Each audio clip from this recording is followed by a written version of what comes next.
குத்தி விட்டுருவாளோ? ஏஞ்செல்லாம் கிளம்புதானே? 2 பழமாவது மிச்சவை, இல்லைன்னா நான் உனக்கு குத்திடுவேன் ஊசி. தாத்தா மாமா எப்படி இருக்காருன்னு போய் பார்க்கணும். ஆஸ்பத்திரிலேருந்து கூட்டு வந்தாச்சு. என்ன இப்போ வேலை பண்ணிக்கிட்டு தெரியுதாரோ தெரில. ஐயோ, ஊசி எனக்கு குத்திட்ட. அட கடவுளே, என்ன வலி வலிக்கு, எப்படி கீழே விழுந்துச்சு? சீ, சனியம் பிடிச்ச ஊசி கடைசியில ஏன் மலை குத்திட்டல்ல, இது எனக்கு வேண்டாம். சே, எல்லாருக்கும் குத்தி இருக்கோம், நமக்கு இப்படி குத்திட்ட. இப்படிதான் கீதா ஆண்டிக்கும் வலிச்சிருக்குமோ?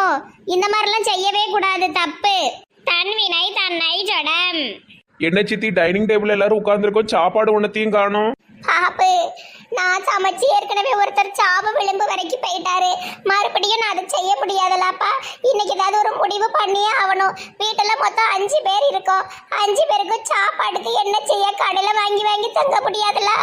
ஆமா சித்தி, வேற என்ன பண்ண? காலையிலே நான் தான் சேர்த்து வச்சு பண்ணிட்டு போகணும் மதியானத்துக்கு. திருப்பி நைட்டு வந்து நான் தான் பண்ணணும். வேற என்ன செய்ய முடியும்? இல்லப்பா, சமையலுக்கு ஏதாவது ஒரு ஆள் வச்சிருமாப்பா. ஒரு 20